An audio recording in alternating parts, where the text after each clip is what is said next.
Prior to the election, I spoke in detail on nationalism and how we need to stop surrendering our individual sovereignty and our state sovereignty to the federal government in a lot of roles, responsibilities, and powers that they've assumed or usurped, which are unconstitutional. And I can prove this academically as well as in context to the framing documents and so forth. And so nationalism is something that obviously the federal government is exploiting within context to all other governments. Are coming in and going, well, we're superior in all things.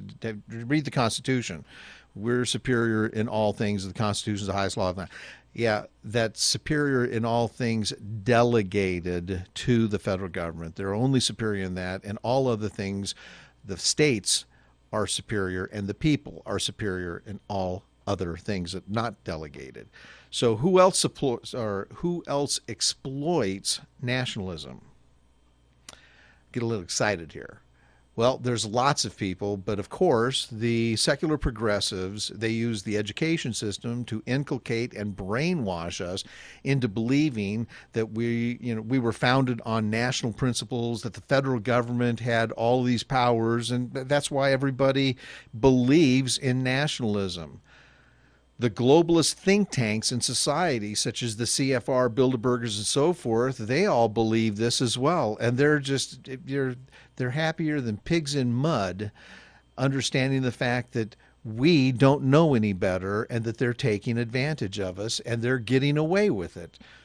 The Democratic Party leads the political agenda, the party establishment of all parties. As a matter of fact, I've gone into libertarian parties, I've gone into constitutional parties, I've gone into a variety of different parties, and they all claim to have, a uniqueness, but they're not. Every single party, especially parties that are established at a national level, are nationalists because their focus is at the national level, not at the little r Republican government that was established. The news media and even Fox News love to propagate, and I consider the propaganda machines, they love to propagate the idea of nationalism. The entertainment industry, and I like to use the metaphor, the organ grinder and the monkeys on the string, because it is he who pays the piper calls the tune, if the old adage is correct. And so somebody down or upstream in the entertainment industry is making hits or making, popular stars out of making sure that they sing the tune that they want, or they'll never get the airtime. And so there's very few that buck the entertainment industry, and when they do, they basically get blackballed when they say, hey, this is all incorrect. When you find a conservative in the entertainment industry and they're still doing work, they're only doing work because of the merit of the work that they do. Like John Voight is just one off the top of my head who definitely stands up and has conservative values and bucks the organ grinder in the relationship of the entertainment industry. There are others, such as the education system, which I've already talked about, and they beat this into our children's heads, that we have a national government that has all of these powers to do whatever they want to do. Here's the real surprise. The other group that I'm going to mention that exploits nationalism, I want you to think about this. These are the conservative entertainers and pundits. These guys may be noble, but what they're doing is really nefarious because they're getting you to focus on the national level and coming to, like I said in the previous show right before the election, that they're getting you to bring your ire to the national stage when actually you need to be taking your ire to your state capital and your state legislatures. Why is it that they're supporting nationalism? Well, first off, they have no vested interest in fixing this problem. They make millions of dollars in getting you to focus on their marches in Washington, D.C. and I don't want to name any of these people by name, but if they're on a syndicated radio show, there's a likelihood that they make and their market is based on you being fixated on the national problems, and they're not pointing you back to the states and fixing this problem. They want you to fix the problem where it can't be fixed on the national stage. So it's almost counterintuitive. It just hurts my head that they're doing this. Again, these may be very noble people with the most noble intent in their heart, but they're only compounding the problem. They play on the passions of the individual to accomplish nothing and waste a lot of time. I mean, there are plenty of them that have marches, and other than the fact that we all get together in Georgia, Alabama, D.C., or wherever their march is going to be, they make us a part of something that makes us kind of feel good, but when we go home and we look, what was really accomplished? Not one shred of unconstitutional government was undone.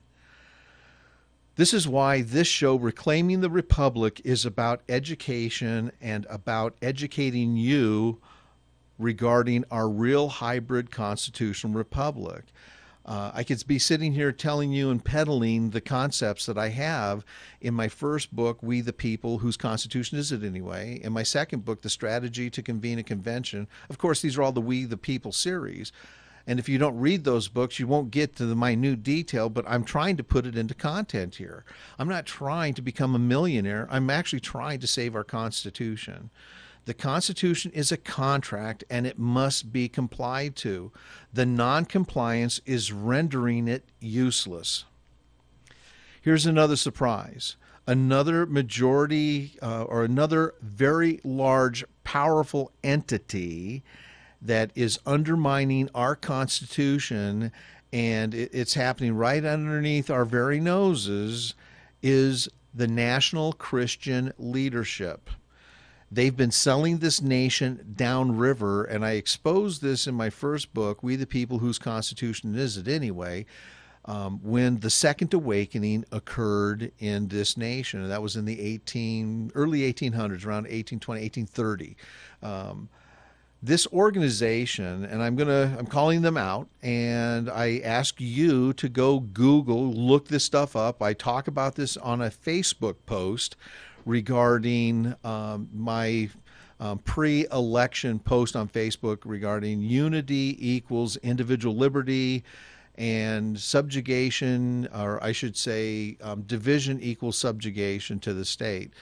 Go look at that Facebook post. It's a very long one, but down into the meat of it, I talk about the Circle of Protection. Who are these guys? This is an organization that is made up of national Christian leaders. Go look at the signature list. I have these links within this post. Click on those posts and look at what churches these guys are representing. They're representing the Catholic Church, the Lutheran Church, the Protestant Church, the Episcopal Church, the evangelical churches, all sorts of churches of Christ. I don't know what church isn't listed, but I'd ask you to go look, and then you'll find out who's selling us downriver. And how do I mean by they selling us downriver? What they are doing is they are making state welfare an election issue. In other words, they're abdicating their responsibility. I'm going to repeat this several times. They have the responsibility of taking care of the temporal welfare of their parishioners, and that's why we pay tithes and offerings. And I'll even get into some of this.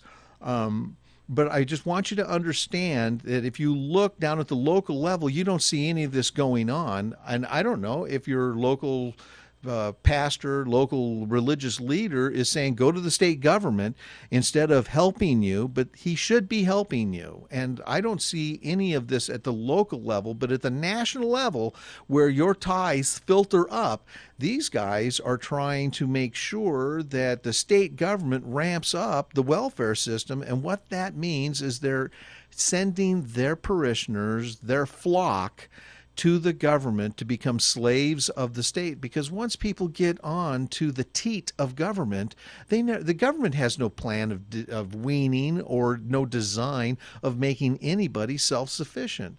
There's nothing greater in this world than a person being able to stand on their own 2 feet and accomplishing all these great things that they're capable of doing. That is a God-given thing. It's not pride. This is self-worth. This is something that I think resonates in all of us. When we create something, when we do something, it's from the fruits of our labor. And when we have our religious leaders throwing us to the state to take that away from us, they're only enabling the statist ideology and creating a pathway in getting everybody to believe that socialism is the righteous thing to do. And I'm here to tell you that if Christ was alive today, he would be saying, just like he said in Malachi, if you go into the Malachi scriptures, Malachi 3:8 through 12 speaks of the role of tithes and offerings in the church.